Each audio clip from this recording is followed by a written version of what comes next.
It's 10 o'clock. This is Sky News at 10. I'm Yalda Hakim. Our top story this half hour. Ukraine's president tells me he's willing to exchange his presidency for NATO membership and insists he's ready to sign a deal with the US. It would be a failure if, for example, Ukraine is forced to the ceasefire without any serious security guarantees. Earlier in the day, a promise from the UK to defend any peace deal with boots on the ground and planes in the air. We are at a crossroads in history today. This is not a moment for more talk. It's time to act, time to step up and lead. And an appointment with the king after a tumultuous 48 hours for Ukraine's president in his quest for just and lasting peace. Also coming up in the programme, Israel halts the flow of goods and aid into Gaza in a standoff over ceasefire talks. And we'll take a first look at tomorrow's front pages in our press preview from 10:30.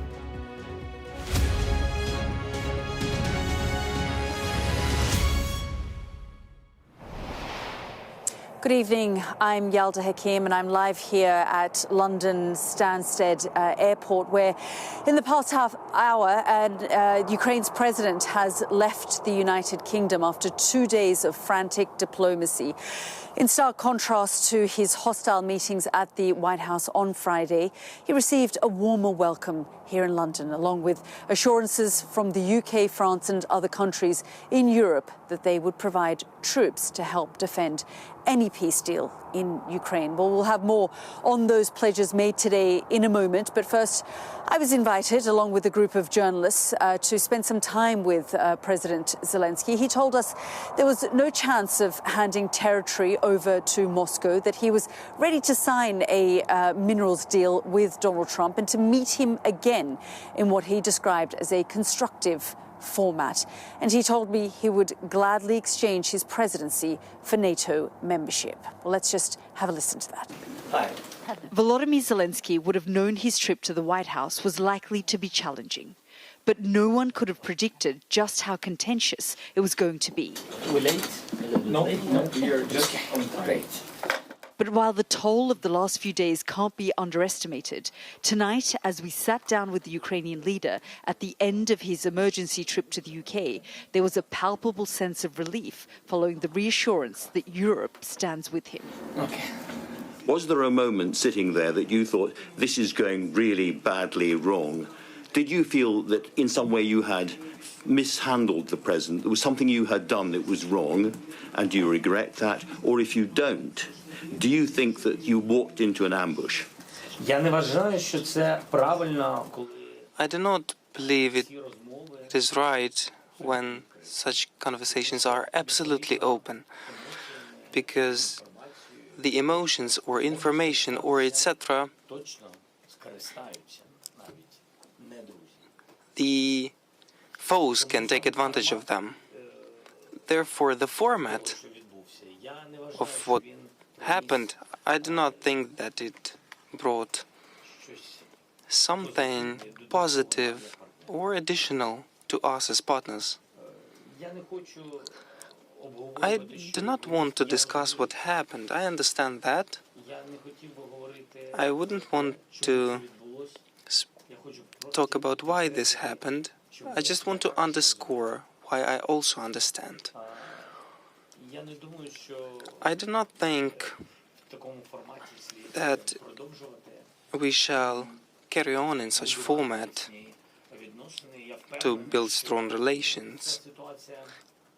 I'm sure that this situation, it will pass by, and in the future there are more important things, and if we will be constructive,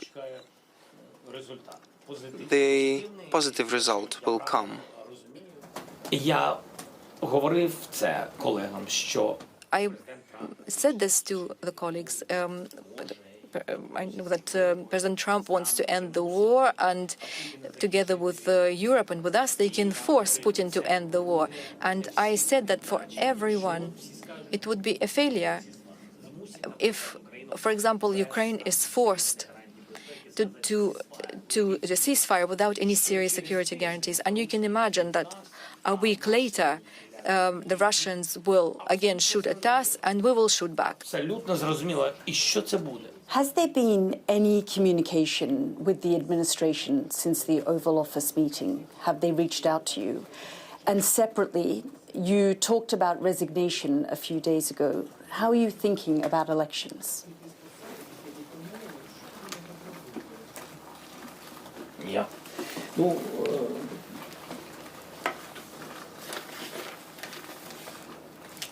Комунікації є. There is communication, not on my level. Yes. As regards resignation, my resignation,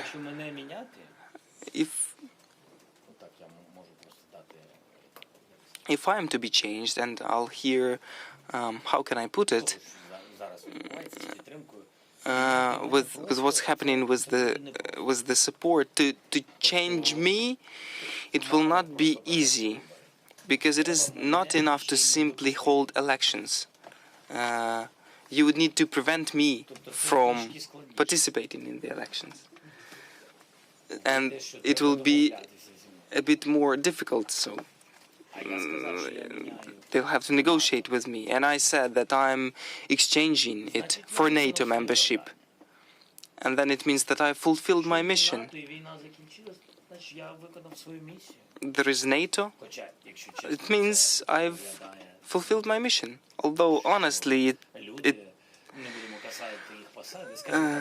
looks like the people, and I'll not be calling their posts, naming their posts, but the citizens of other countries are telling Ukrainians which president they should have, especially if these people occupy official posts. It seems to me a bit undemocratic and unconstructive. We are speaking about the values, and it definitely looks not very democratic. Although I'm openly saying maybe it is a solution for Putin, for everybody. If I'm not that flexible as they say, I'm exchanging it for NATO. Can I just ask, you alluded to citizens of other nations. I mean, since the incident, Senator Lindsey Graham said that perhaps you should consider resigning. Speaker Mike Johnson today said that maybe you should consider resigning. Is your attitude it's not their business?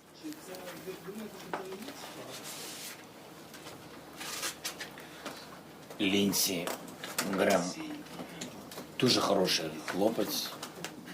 Lindsey Graham is a very good guy, a very nice. And speaking who must be the president and whether I shall resign, I can give him the citizenship of Ukraine. He will become the citizen of our country, and then his voice will start to gain weight, and I will hear him as a citizen of Ukraine on the topic of who must be the president. But Lindsey represents the party that fights for democratic values, and anyway, the president of Ukraine will have to be chosen not at home, at Lindsey Graham's home, but in Ukraine. How do you manage to keep your spirits up after a meeting such as in the Oval Office? I don't have a right to be anything else. And secondly, look at the assistance that we are getting. If we do not keep it up, keep the spirits up, then we will let everyone down. Europe and everybody else, and all of in Ukraine, and everybody else has been supporting Ukraine, not only with words but everything else, with emotions, with money, with weapons, etc. We are receiving assistance, support from the world. Otherwise, we'll be letting the world down. Thank you so much. Zelensky's time in the UK is now over. From here, he will return to Kiev and a country in their third year of war. The diplomatic war taking place in the West also seems far from over. Well, given the events of last Friday, the angst that we saw on President Zelensky's face, the tensions there that played out between him and President Trump, and of course we've been hearing from the Trump administration over the course of the last few days, this was clearly a president who was under a lot of pressure, but relieved to see the support from European leaders. And in many ways appeared quite defiant. Well, let's go straight to Kiev and speak with our defence and security editor, Deborah Haynes. Deborah, I've interviewed President Zelensky in the past. You've seen him at press conferences. You've spent time with him. You've spoken to him. Given what he went through last Friday, to me, he appeared like a man who remained still defiant. He refused to apologize. He didn't say he wouldn't. He just evaded the question. And of course, this is something that the Trump administration wants to see him do. Yes, and interesting that he was choosing to speak in Ukrainian rather than speaking in English. His English is very good. It's improved hugely over the last 3 years, but clearly he came very unstuck when he was engaging in English in the Oval Office with Donald Trump and J.D. Vance on Friday. But yes, he is sounding still strong, despite the battering that he's had in America. I imagine, like you say, he would have been comforted by the European support. And ironically, given that he's returning here to a war zone in the coming hours, that will be, I imagine, a relief as well. At least this is familiar hostility as opposed to the shock that he would have felt, surely, in the White House, being exposed to the kind of castigation that he got from what should have been, is normally traditionally, a Ukrainian friend. For him here, though, of course, it is back to business. This is a man who has been leading his country at war for the last more than 3 years now. And he said he's going to try and get this minerals deal signed. It's an indication that he hasn't given up on the idea that Donald Trump can be brought back around. The minerals deal in itself, of course, isn't the solution to the problem, but it does lock America in terms of having skin in the game, people on the ground investing. You'll remember Donald Trump kept saying, dig, dig, dig. After meeting Volodymyr Zelensky, he was criticising the president for wanting him to keep on fighting, his words. So I think the Ukrainian president will want to focus more on the Americans thinking about digging rather than fighting.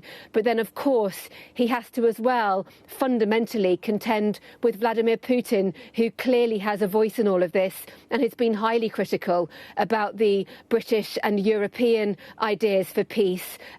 He's been, his foreign minister, dismissing the idea of troops on the ground. So still an awful lot to deal with. Yeah, absolutely. Debs, thanks so much for all of your analysis there. Well, as Deborah was saying, the Ukrainian president certainly left feeling that Europe was behind him and was going to support his country. Well, let's have a look at some of the events of today. Today, Keir Starmer pledged £1.6 billion to buy more than 5,000 air defence missiles for Kiev, which would be manufactured in Belfast. That's after signing a £2.2 billion loan to provide military aid yesterday. And after today's summit, European leaders agreed to keep the military aid flowing and to continue to boost Ukraine's own defensive capabilities in the event of a peace deal. But, most importantly, Britain and France will lead a coalition of the willing to help defend the agreement. Well, let's go straight to our political editor, Beth Rigby, who reports on the day Europe decided to step up and lead. Europe getting into lockstep, trying to put diplomacy back into line after a major mishap between the president of a superpower and a president at war. This leader wants to be the bridge between Europe and America. Prime Minister, can you get peace back on track, sir? Flanked by France. Can you work it out today, sir? trying to keep old alliances like NATO intact. NATO allies need to step up defence spend, sir, don't they? All here for this man. President Zelenskyy, can you make it up with Donald Trump, sir? Whose country they are trying to save. Will you apologise for the sake of peace, sir? Not just for the sake of Ukraine, but for the security of the rest of Europe too. 18 leaders turned up to Lancaster House, all here to thrash out how to protect peace in Europe as the once steadfast support of their old ally, the US, now less secure. We're gathered here today because this is a once-in-a-generation moment for the security of Europe, and we all need to stay up. Getting a good outcome for Ukraine is not just a matter of right and wrong. It's vital for the security of every nation here and many others. Ukraine the frontier, but their war with Moscow part of a wider Russian threat. Today, the UK and France agreed to step in as President Trump steps away and draw up a plan for peace with Ukraine, which they can then take to the White House. After over 2 hours of talks, progress made. What message would you like to give to America after today's meeting? We are ready, together with you, to defend democracy.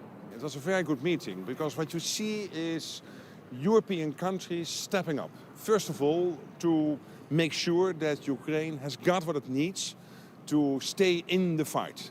And then the PM to the podium.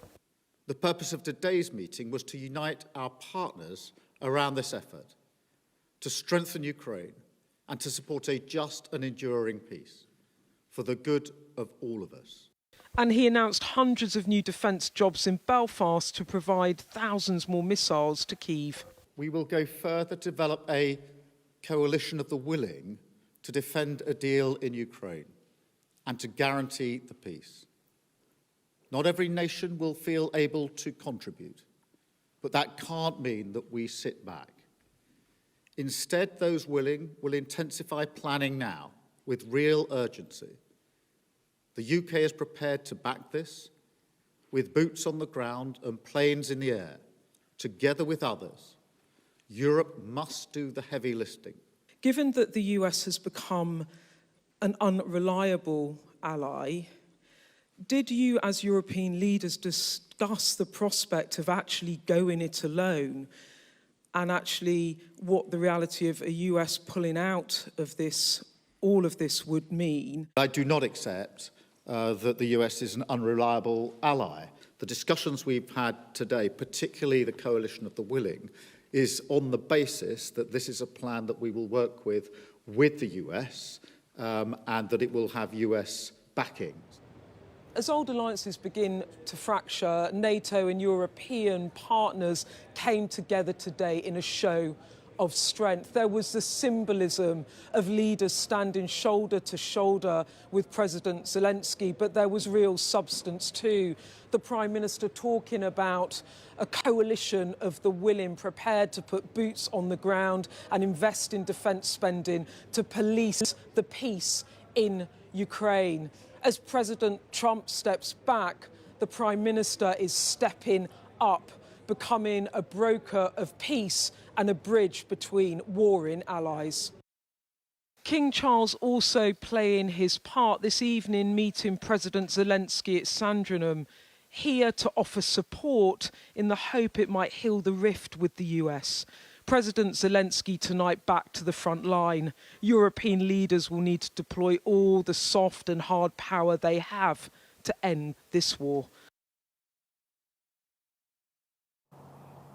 Well, we'll be getting the view from Washington and speaking with our David Blevins in a moment. But let's go straight to Beth, who, of course, has been following all the developments from Lancaster House. And Beth, you spoke to the Prime Minister today at that press conference. I've just been speaking to President Zelenskyy. But what's been extraordinary, actually, to see is Keir Starmer really appearing to step up and take a central role in being some kind of bridge builder between President Trump and President Zelenskyy.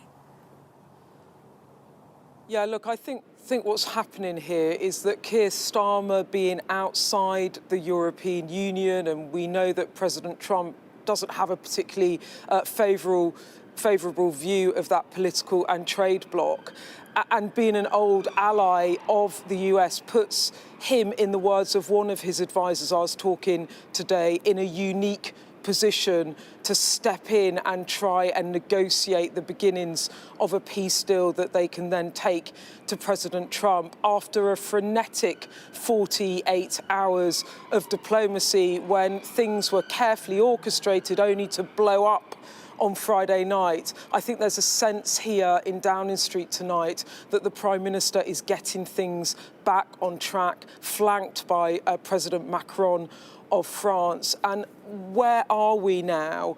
What's happening is European allies and partners are now putting together a peace plan for Ukraine and Europe, backed by Europeans, that they then take to President Trump in the hope that he will ultimately provide those security backstops that the Europeans say they need to be able to commit troops to a peacekeeping force and really step up defence for Ukraine. And I asked one of the Prime Minister's team tonight whether they were now confident they could bind President Trump back in. They told me they were hopeful rather than confident. So this is all a step-by-step process as they try and bind Trump back in after that blow-up with President Zelenskyy. But there's a much bigger question here too, which is what about President Putin? It's all very well for European allies to work up a peace plan and try and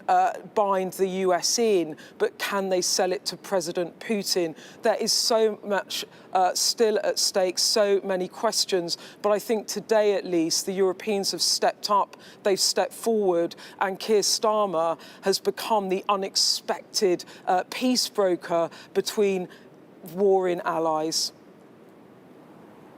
Yeah, absolutely. Beth, thank you so much for your coverage there. Let's go straight to David, who joins us from Washington. David, I mean, what an extraordinary 48 hours it's been. Frankly, for the last couple of weeks, we've seen a flurry of diplomatic activity. But after that blow-up at the Oval Office on Friday, all eyes were on President Zelenskyy, what would happen when he arrived here in London, and of course this summit that we've been covering. I spoke to him in the last hour or so here at Stansted Airport. His aircraft left in the last half an hour or so back to Kiev. Interestingly, David, he was asked a number of times by a small group of journalists here whether he would apologize to President Trump for what happened on Friday. And it appeared to me that he remains defiant, that it doesn't look like he's going to backtrack or apologize. He didn't really want to talk about what happened on Friday or whether to get drawn into whether it was an ambush of any way or a setup. He said he's focused on ensuring that his country gets what it needs. But just give us a sense of the mood there in Washington, because we have been hearing from Trump officials over the course of the last few days. Well, yes, President Zelenskyy does still appear defiant, but hopeful from what I heard that he can build bridges with President Trump. Interestingly, while that emergency summit has been taking place in the United Kingdom, the President of the United States has been golfing this weekend in Florida, the Vice President skiing in Vermont, where J.D. Vance faced a protest, one man actually asking him how it felt to be Putin's puppet. But both men will return to Washington still reeling from that explosive showdown in the Oval Office. And interestingly too, Democrats are horrified by what they witnessed, but not sure whether to hit back on what they're describing as Donald Trump's attack on the world's democracies, or to sit back and see how this all plays out. But the Republicans, predictably, are standing by their man, Donald Trump. The Secretary of State, Marco Rubio, says when Ukraine's ready to do peace, then the United States is ready to do peace. And it's interesting to hear him talk about peace on the day when the United Kingdom is setting itself up as the peacemaker, the go-between for the United States and Ukraine. And all of this is now the context for the President's address to Congress on Tuesday. That would have been an address on the State of the Union, but after Friday, it will now be an address on the state of the world. Indeed, no surprises there. David, thank you, as always, for your analysis there.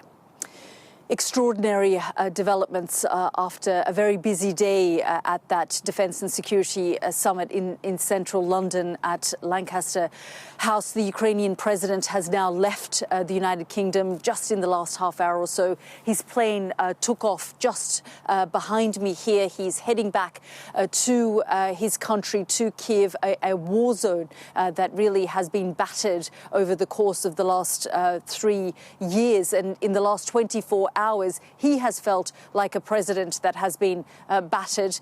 But he arrived here in the UK to the embrace of the Prime Minister and the embrace of European leaders. They literally hugged him today alongside the Canadian Prime Minister as well. So there is a sense of hope that despite the damage that was done on Friday, that there can be some kind of repair and all of the leaders here are looking forward because, frankly, they have no choice at this stage. For now, we'll be following all the developments, but for now, Gillian, back to you.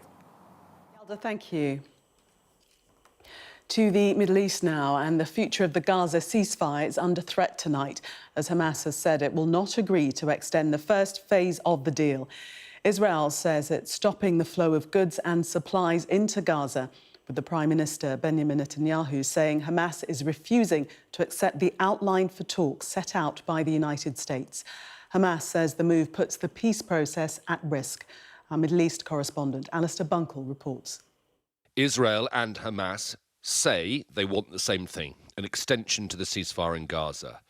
But they don't agree on the format, and so the truce is now hanging by a thread. The US has proposed an extension for another 6 weeks over the Islamic holy month of Ramadan and the Jewish festival of Passover, with half of the remaining hostages returned immediately. Israel has accepted it. Hamas hasn't. With the completion of Phase 1 and in light of Hamas's refusal of the American outline, we decided in a discussion last night that starting this morning, all entry of goods and supplies into Gaza will be prevented. Hamas has accused Israel of blackmail and said that it signed an official, internationally agreed ceasefire, which it still supports, and that Israel should move into Phase 2 rather than trying to prolong Phase 1.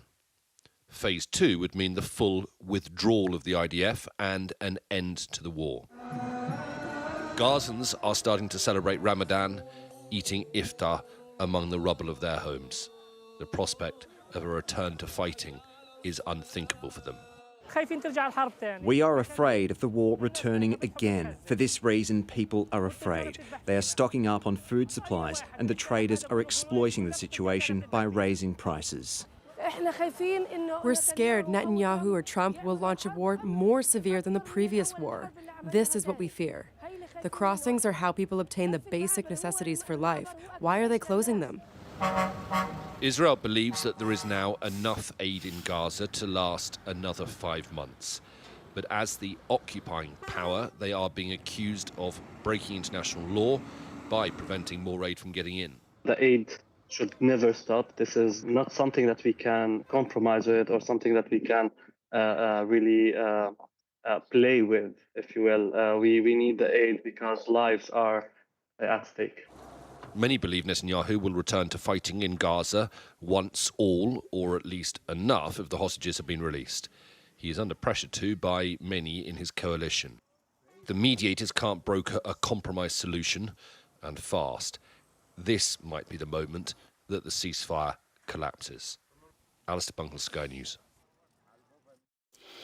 A woman has been arrested after a 4-year-old girl died following a house fire in Manchester. Crews quickly extinguished the fire and rescued the girl from the flames, but she'd suffered serious injuries. She was taken to hospital where she died shortly afterwards. A woman aged 44 who is known to the child has been arrested on suspicion of arson with the intent to endanger life. The Vatican says the Pope remains in a stable condition and has not needed any mechanical ventilation today. The 88-year-old has been in hospital for more than 2 weeks as he continues treatment for double pneumonia and a respiratory crisis.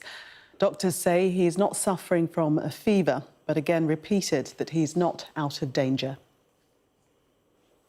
A privately built spacecraft named Blue Ghost has landed on the moon today after orbiting for the last 2 weeks. The Texas-based company Firefly Aerospace has become only the second ever privately funded spacecraft to touch down on the lunar surface. Hollywood A-listers have hit the red carpet in Los Angeles tonight as the 97th Academy Awards gets underway. Emilia Perez leads the Oscars nominations on 13, followed by The Brutalist and Wicked with 10 nods each. Sky's arts and entertainment correspondent Katie Spencer is in Hollywood for us tonight. Katie, what is the story of the night so far? That we will be finding out in the next couple of hours exactly who has won what. Across town from where we are, stars are gathering on the red carpet outside of the Kodak Theatre ahead of the ceremony itself getting underway. We're at the Vanity Fair party. Look, we'll just give you a quick sort of look around to see what's happening at the moment. There's no stars here yet. This is where the winners will be coming a little later on. Rather harshly, at the moment, we're all sort of getting very excited about the nominees and who might win what, but actually, your ticket in here, if you haven't already got an invite, you have to have a gold statuette or you won't be allowed in. So the pressure is really on if you want to come to the Vanity Fair party. It's a really interesting year in terms of films this year. Lots of mentions of The Brutalist, Nora, Emilia Perez, as you said. But if you look at actually the sort of types of genre that are being nominated, a particularly unusual year in terms of the number of musicals and the number of horrors that have been nominated. Here's our report. Be popular, you're gonna be popular. It is the ultimate popularity contest. The Academy Awards, more often than not, is dominated by serious dramas. But this year, well, it's hard to know whether to scream or sing. Popular, you're gonna be popular. The first part of Wicked, the Wizard of Oz prequel, partly why the number of nominated musicals is the highest it's been in decades. Filmmaker John Chu daring to split the much-loved stage show into two. It's the wizard who should be afraid of me. At the end of this movie, when Elphaba, after the war cry, and is flying out, and you feel her power growing and growing, and there's a sort of almost like a Star Wars sound of as she gets into gear and she takes off. A surprising number of so-called genre films creeping into this year's nominations. This year is also one of the highest years for horror, equalling 1974, which was, gulp, the year of The Exorcist. Of course, despite its 13 nominations, Emilia Perez, about a cartel boss transitioning, has inadvertently managed to be both a musical on screen and a horror show off, given the scrutiny of its themes and stars. A perfect balance of 7 days each. And as for the body horror, The Substance, its director believes Hollywood needs to be better at supporting those who dare to be different. To me, genre film, horror films, they are such an amazing field of expression. You know, they are so powerful field to have no limits, to really express who you are, the way you don't want to be limited anymore by the rules of the real world. But ripping up the rule book can be discombobulating for the stars. Wicked's Jonathan Bailey still confused by a magnificent leap he's not sure he made from a horse. It's like, Jeff, I think it was CGI. And I went to John Chu and I went... What did he say? He was like, no, it was you. I'm sure it was. Yeah. Can a musical or a horror cause an upset at this year's Oscars? Or will one of the more serious films about faith walk away the winner? Tell me, why is an accomplished foreign architect shoveling coal here in Philadelphia? From The Brutalist to Conclave, prescient given events in Vatican City. We'll find out soon whether it's the Machiavellian cardinals that triumph this year or those who've set out to shake up cinema. Katie Spencer, Sky News.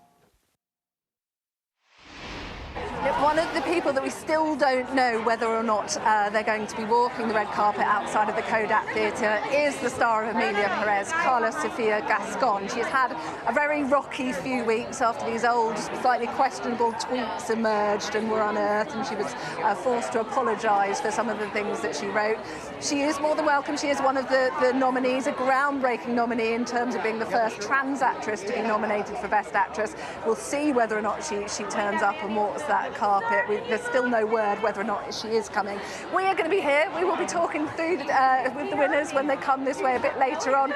It's going to be the sort of wee hours when they end up turning up here, probably tomorrow breakfast when you join us again, and we'll know exactly who's won what then. OK, Katie, thank you. Katie looking fantastic on the red carpet there. A true star.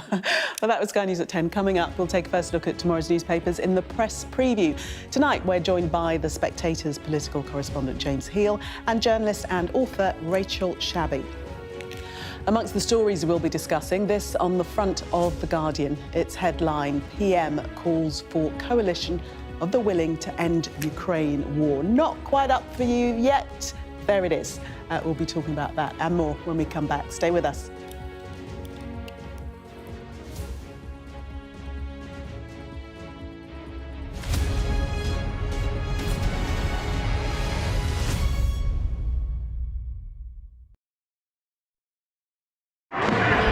Paris reverberated to the sights, sounds and smells of conflict.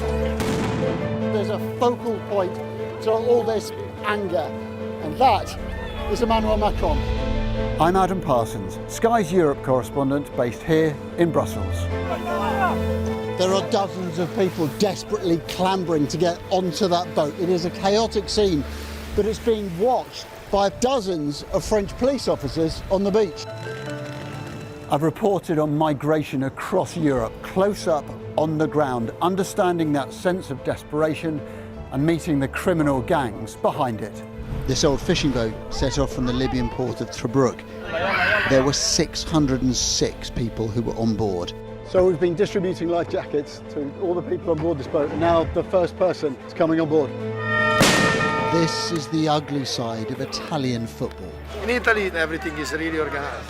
Football's problems with hooliganism, racism were just dormant, and now they're back and they're getting worse.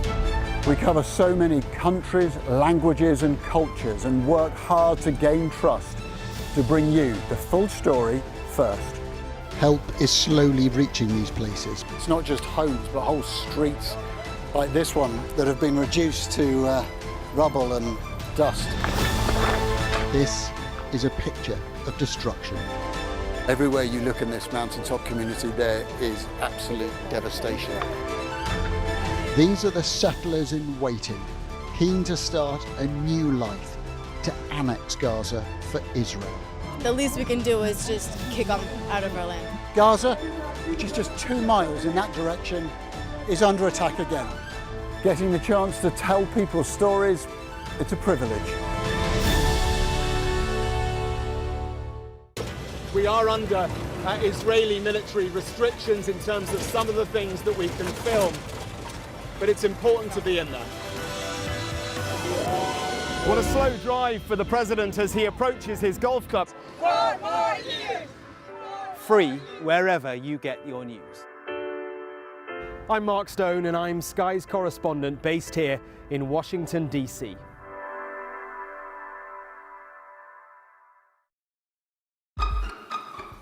We've got your Sunday mornings covered. From the front page and the sounds of the streets to the voices of the people who make the major calls and big picture politics beyond Westminster. We'll put you at the heart of our story. I'm ready. Are you? Join me, Trevor Phillips, Sunday mornings on Sky News. Sky News get the full story first. Is this now all your territory? Yeah. The battlefield is outside the barricades. We are in the middle of a forest, in a jungle really, and they're attempting to keep these men alive. I'm Stuart Ramsey, and I'm Sky's chief correspondent. really dangerous. Many people have died riding it.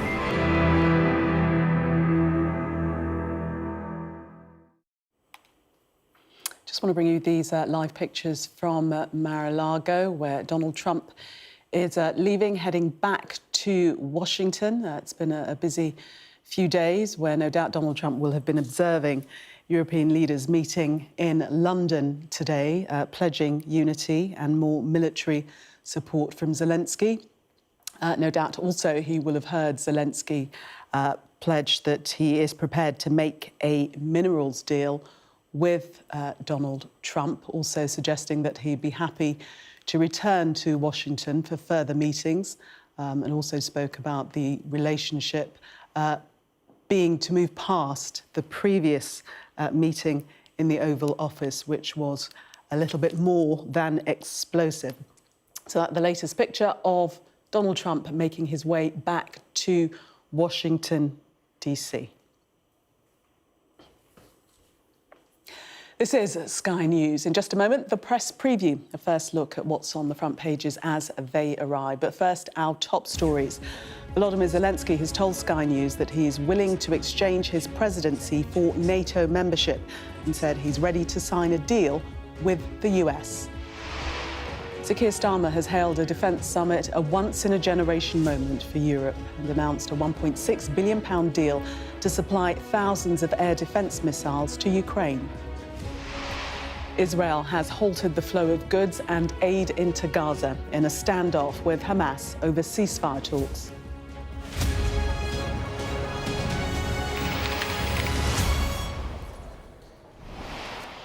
You are watching the press preview, a first look at what's on the front pages as they arrive. In the next half hour, we'll see what's making the headlines with The Spectator's political correspondent, James Heal, and journalist and author Rachel Shabby. So let's see what's on some of those front pages for you now. Well, the Financial Times reports on Britain and France leading the efforts to mediate peace in Ukraine, with Sir Keir Starmer seeking US support for European troops to enforce a ceasefire. The Eye highlights the PM pledging UK troops and aircraft for peacekeeping, and King Charles using soft power in talks with President Zelenskyy today. The Telegraph's headline includes the Prime Minister telling European leaders we are at a crossroads in history. The King's show of solidarity with Zelenskyy 48 hours after the Ukrainian president's tempestuous meeting with Donald Trump is the lead in the Mail. That's also the main story in the Metro, with headline, "Send him victorious." And an image of the King and President Zelenskyy dominates the front of The Sun. The Guardian reports on Starmer emphasising US cooperation to deter Russia, announcing a £1.6 billion deal to buy air defence missiles for Ukraine. The Express also leads with the PM's plans to prevent future Russian aggression. And the Star's front page focuses on the sunny start to spring ahead of Pancake Day. Yes, well, we're joined tonight by James Heal and Rachel Shabby. We won't be concentrating on the Star. I don't know what the Star is concentrating on, but we're going to start with the Guardian and the Prime Minister calling for a coalition of the willing to end the war in Ukraine. I mean, what did you make of the conference today, James? Well, I think it's really the just latest demonstration of how Europe is trying to respond to Donald Trump's clear indication he wants to pull back from America's post-war peace commitments in Europe. And I think really was all given the urgency by that extraordinary scenes we saw on Friday at the Oval Office. And, clearly it was quite something to see the Prime Minister there convening basically all of the NATO countries, apart from the United States, there in the chair at Lancaster House. And now it all comes down to, we've had the talk, and he says there, we can't keep just talking, we need to get some action. And so now it comes to the week ahead. And, you've got Ursula von der Leyen there, unveiling her plan to kind of rearm Europe and potentially look at things around the fiscal rules about the European Union. And really, I think we're going to have to see a bit more detail over the next couple of days, because if Friday wasn't a wake-up call, you don't know what will be. And the Prime Minister's saying that they're at a crossroads of history, Rachel. Yeah, I mean, I think James is right that we do need to see some more meat on the bones of this. However, it is also true that you know, today's show of support from all these global leaders to Zelenskyy was in stark contrast to the just naked bullying and aggression that we saw at the White House on Friday. So in terms of the visuals and the symbolism, the support was very, very present and very overt. And that was important in and of itself. But I do think there does need to be more substance now. Obviously, that might play out over the next week. We have, as you say, got Starmer announcing a deal that's a 1.6 billion commitment to allow Ukraine to buy more air defence missiles, which is significant. But he hasn't managed to get other countries to pledge more in terms of finance or military support. He is talking more clearly about European countries coming together to present some kind of military backing for a ceasefire agreement on the ground and in the air. But we don't have the substance of what that looks like. We also don't have the substance of what that ceasefire would look like. And so I do think this next week we want to see details on both counts. Although, James, he did say that there were countries that signed up to this coalition of the willing, but he wouldn't give the details as to who they were. But we don't know whether they're the majority of countries or not. Well, I mean, clearly, to replace the American president in Europe, it's going to have to be a big coalition. It can't just be the United Kingdom and France, for instance, who seem to be the ones who've made these commitments today. I mean, the only figure that's been flying around is the 1.6 billion that Keir Starmer has pledged in terms of building those missiles and creating those jobs in Belfast. Look, I mean, for the past 80 years or so, NATO, the purpose of it was once described by the British NATO General Secretary as to keep the Russians out, the Americans in and the Germans down. All of those three pillars of post-war planning are now crumbling before our eyes. And in order to replace that, we need to do what we should have done many years ago, which is to step up. And I think it's striking, perhaps, this line that Keir Starmer is using, like coalition of the willing, which obviously channels to American minds memories of 2003 and Iraq. Of course, back then, of course, most of the European countries didn't join the US in their efforts, and the UK was very much an outlier on that. And it remains to be seen, really, if belatedly you're going to have people like von der Leyen, who, when she was German Defence Minister, of course, was in charge of an army that had to use broomsticks for exercises. So it's a belated wake-up call, but you know, how many wake-up calls can a patient have before you can conclude it's brain dead? Rachel, in terms of the detail, the Daily Telegraph reporting what Emmanuel Macron's had to say, and that is that France and Britain are proposing a one-month truce in Ukraine, in the air, at sea, and soldiers would only be deployed on the ground in a second phase. Well, absolutely. So I think this speaks to the tension that we're seeing in that meeting. So much as they want to present a united front, by the way, I think coalition of the willing is a really unfortunate term given the negative associations with the illegal 2003 invasion of Iraq, really badly judged.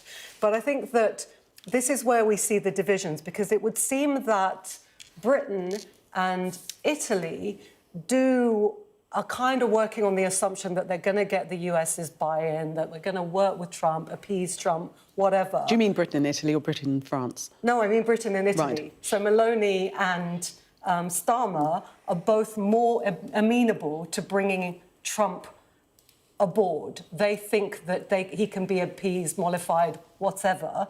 There is disagreement within European countries over that. I don't think Germany, for instance, is particularly keen on that, and I'd say other nations aren't.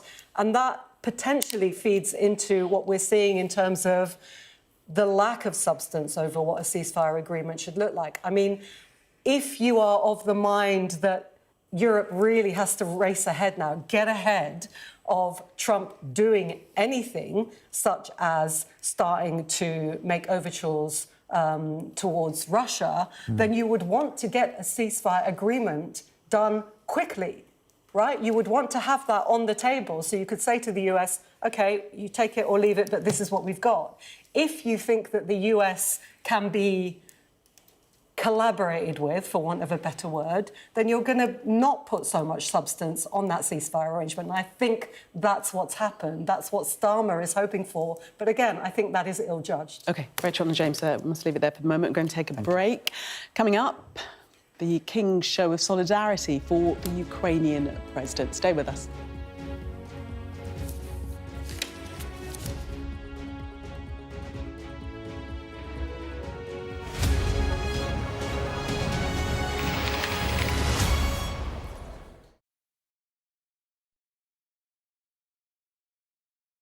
I'm Stephen Murphy, and I'm Sky's Ireland correspondent based here in Dublin. All alcohol products, not just wine, will have labels warning of liver disease and the link to fatal cancers. Is it crazy? It's an industry worth around €14 billion a year. That's why Italy sees this Irish plan as such a threat. It's always instructive and occasionally entertaining to hear what Donald Trump has to say on the issue of Brexit. She's got her own way of doing it, that's okay. The job takes me to every corner of this island. The rioting stemmed from a horrific daytime stabbing attack at a primary school in the city centre. The scale of the rioting and the destruction it caused is pretty much unprecedented here in Dublin. Jerry, any comment on the judge's decisions? Do you feel vindicated, Jerry? This is the end, the somewhat chaotic end, of a 52-day trial. Micheál Martin could be set to head back to government with the Taoiseach Simon Harris. Are you confident that you can now return as Taoiseach? I'm cautiously optimistic and excited. A mystery press conference hastily called. Leo Varadkar strode out and didn't disappoint. I am resigning as President and Leader of Fine Gael effective today. The people here sometimes feel they're somewhat neglected by the Irish government, to the extent that this place is sometimes known as the Forgotten County.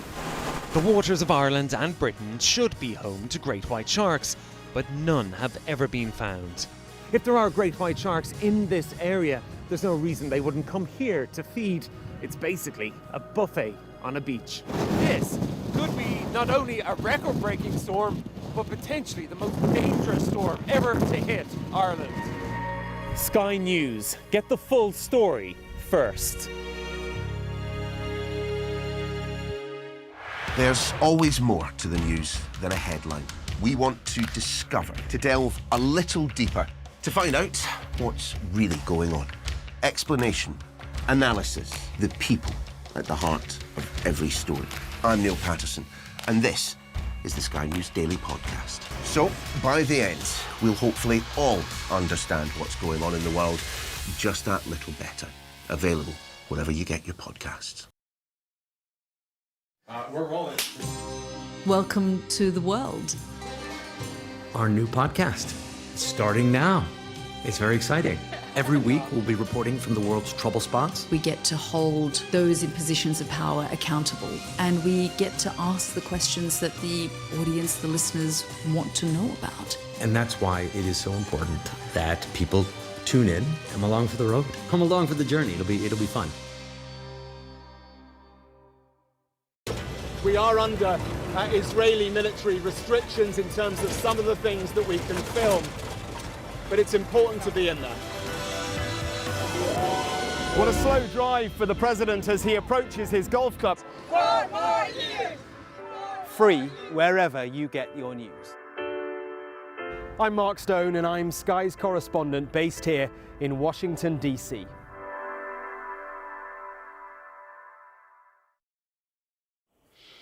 Welcome back. You are watching the press preview. Still with me, the Spectator's political correspondent, James Heal, and journalist and author, Rachel Shabby.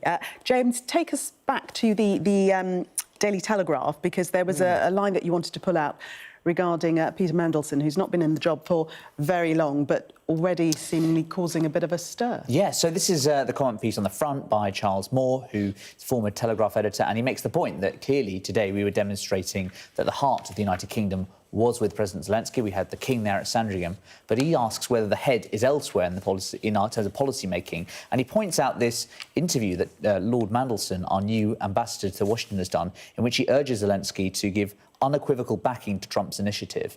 And also elsewhere, it's in the main story as well, talking about how Mandelson's urging Zelenskyy to basically go along with Trump's offer. Now, this was an interview he did earlier today, Lord Mandelson, and this was then shared by the White House's official response team, Rapid Response Room 47 on Twitter and X, etc. Clearly, the White House and the Team Trump are then seizing on these comments. And so we've talked earlier in this programme about divides, etc., between different European countries. There could potentially be a split here. And I think in terms of the political angle, that's the thing to look at in terms of the UK, because both Kemi Badenoch, Keir Starmer are united on the issue of Ukraine, but the potential is Peter Mandelson, when he says these comments, playing to the American political audience, or is he actually sort of freelancing on his own policy? So I think that could be one of the stories that comes out over the next couple of weeks or so. Rachel, do you agree? Yeah, I think potentially. Again, I think it's another ill-judged statement. I suspect, look, for all of these countries, what they're doing is very much chiming with public opinion. So Starmer, who is not sky high in the polling, I think it's safe to say, on domestic issues, is certainly on surer footing when it comes to Ukraine, for which there is overwhelming public support. And indeed, there is much more support for standing up to Trump than potentially he does, and potentially Mandelson says he shouldn't. So, you know, I think that one of the things that is very clear here is that these European countries, when they are standing with Ukraine, also have popular support, because it's very clear to people. This was a completely unprompted, illegal invasion by Russia, who has since been engaged in a horrific war. Rachel, let's just move on, because we wanted to get onto the King show of solidarity, front page of the Mail, James. Yeah, well, we were guessing backstage how many front pages this photograph would be on, and I think we got to 6. I think we got it spot on. I mean, look at that. Those pictures will say so much. You can see Zelenskyy genuinely beaming there, and I think that, without saying a single word, King Charles probably has said more than 1,000 tweets could ever. Yes, critical soft power. James and Rachel, thank you so much. See you in the 11 o'clock hour. Coming up next on Sky News at 11, the top stories.